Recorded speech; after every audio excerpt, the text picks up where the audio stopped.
na ilalabas namin ang mga ebidensya na patunay na nagsisinungaling siya. Si Michael ang paulit-ulit na lumapit sa aking opisina. Hindi siya tinakot, hindi siya pinilit. Siya ang naghabol sa amin para magpahayag ng kanyang panig. Narito ang mga resibo. Noong December 14, 2023, he emailed my office. Sabi niya, quote, "Dati rin po akong worker ni Pastor Quiboloy. Tumiwalag dahil sa pang-aabuso at pananakit. Ngayon lang nagkaroon ng lakas ng loob dahil na rin sa takot. Baka ipapatay ako." Close quote. Taliwas yan sa sinasabi niyang nakumbinsi daw siya na tumestigo para mabayaran. Because we take some time to vet emails, nung pakiramdam niya ay hindi siya pinapansin, he messaged us 2 more times noong December 15, 2023 at January 28, 2024. Nasaan dyan ang pinilit? Muli, siya ang una at paulit-ulit na lumapit. He freely and voluntarily offered his testimony and assistance. Pangalawa, inutusan daw si Michael na idamay at idagdag sa testimonya niya si dating Pangulong Duterte at VP Sara Duterte. Kalimutan na ata ni Michael na sa pinakaunang salaysay na siya mismo ang gumawa at nagbigay sa aking opisina, andoon na ang pangalan ng mga Duterte. Sinulat niya, quote, "Minsan po nagvi-visit doon si former Pres Duterte at VP Sara Duterte," close quote. Siya ang nagbigay at nagsulat niyan. Again, walang pumilit. Siya ang nagkusang loob. No one paid him. No one coerced him. I cannot stress this enough. In fact, on February 7, 2024, he was the one who asked us for money. Quote, "I just want to ask if her office give a financial assistant. I want to buy a new laptop." Close quote. Malinaw ang sagot namin sa kanya. Our office has a strict policy of not providing financial assistance to potential witness and witnesses. He knew that. And yet now, on video, he claims we gave him 1 million pesos. That is a lie. And he knows it. Pati sa detalye ng tinulugan, ang sinungaling niya. Wala akong kondominium na pagmamay-ari. Michael wasn't staying at one place. Inililipat siya sa iba't ibang safe house na inayos katulong ang religious groups at civil society dahil na rin sa sinabi niyang banta sa kanyang buhay. Again, mga kasama, he was moved between safe houses because he was afraid that his life was in danger. This is our system of coordinating witness safety since the Duterte years. Kung may nagbayad kay Michael, di ako magtataka kung KOJC yan. Noong February 22, 2024, umamin si Michael sa aming opisina na kinukumbinsi daw siya ng mga kakilala sa KOJC para mag-recant o magbumawi sa hearing. Sumbong niya, quote, "Mag-recant daw ako para mapahiya si Senrisa, especially daw yung mga nakita ko sa mga Duterte. Bibigyan daw ako ng malaking pera, itatago daw ako, at bibigyan ng magaling na abogado," close quote. Yung inaakusa nila na pagbabayad at pagtatanim ng witness, mukhang sila ang gumagawa. So, sino talaga ang may modus? I also want to note na nag-reach out sa amin yung ilang testigo pa sa Kibuloy hearing at sinabi na handa silang patunayan na hindi sila binayaran para tumestigo.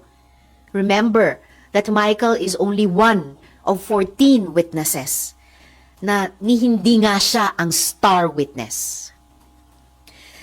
Michael also claims that I threatened him.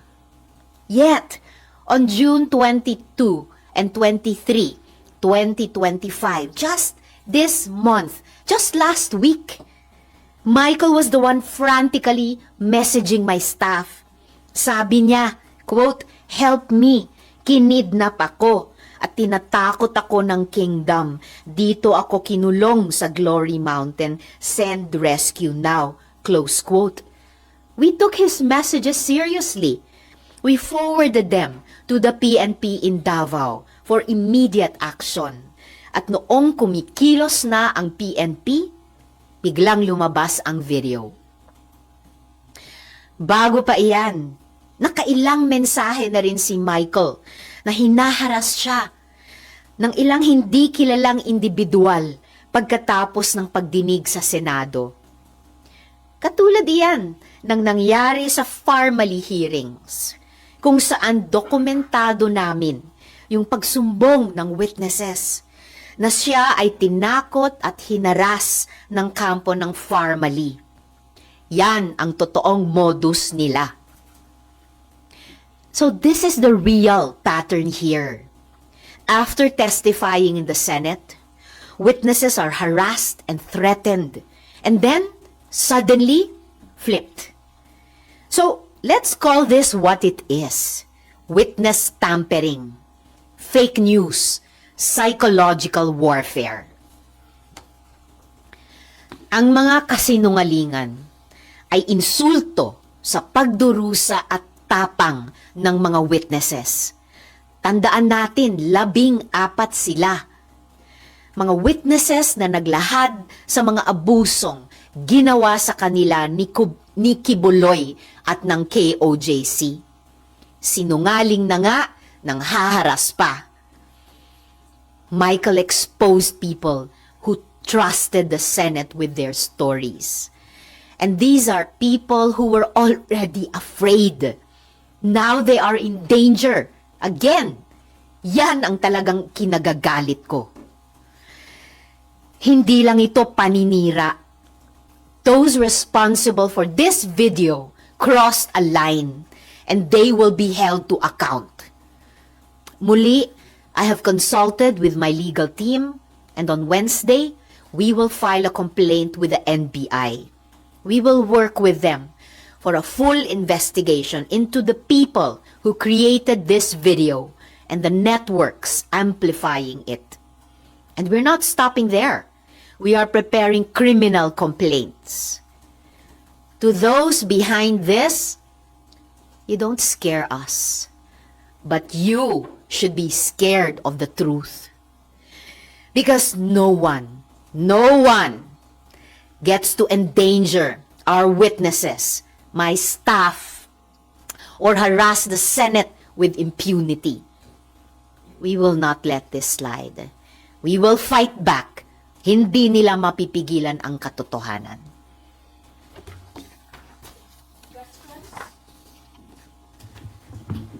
Any questions from the Senate media?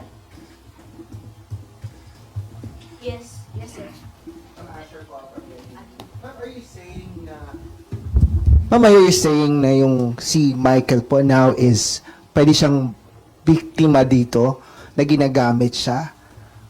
Posibleng biktima rin si Michael, posibleng ginagamit siya.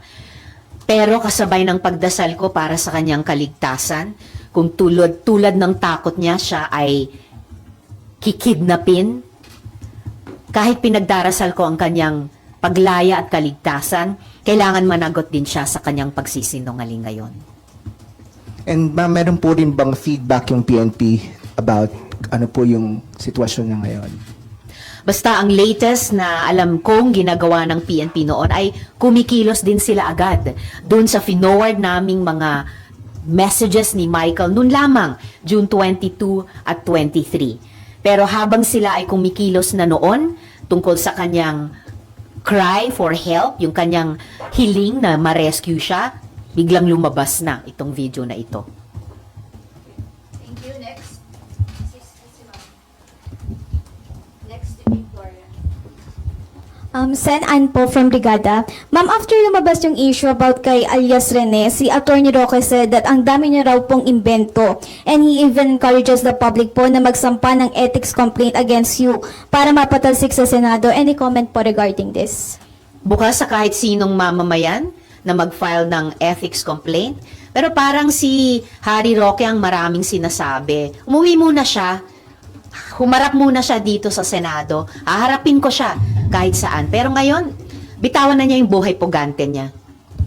Sen, after nung call ni Sen Roque, may ilang netizen na sabi nila, baka raw kayo pinupuntirya kasi baka daw natitreten for you kasi baka daw tumakbo kayo for 2028 election. Sa tingin niyo po ba, may possibility po ba na may ganung angle kaya pinupuntirya po kayo?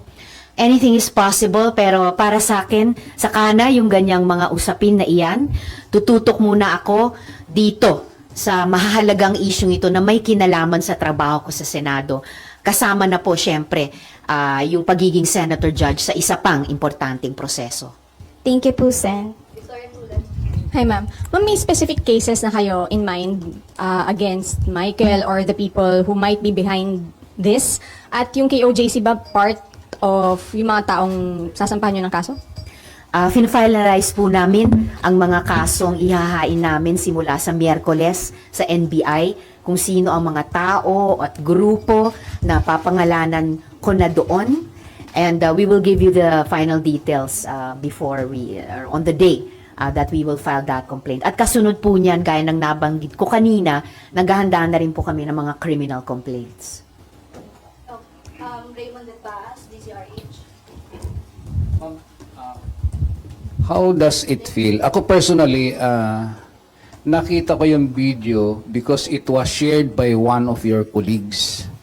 How does it feel na ganun yung nangyayari na you are on opposing political, naintindihan naman natin yung politika ninyo dito, but it is talking about the credibility of the Senate. And yet one of your colleagues is also sharing, kunyari may tanong kung totoo yung nilalaman ng video, pero the mere fact na it is being shared publicly doon sa kanyang personal social media account, hindi ba ito nakasisira dito sa mismong institusyon ninyo? Para sa akin, kaming mga senador, dapat nag-share kami ng katotohanan. Dapat hindi kami nag-share ng fake news. O tulad ng mga AI-generated video, dapat hindi kami nagpapadala o lalong hindi kami mismo ang nag-share ng anumang fake news.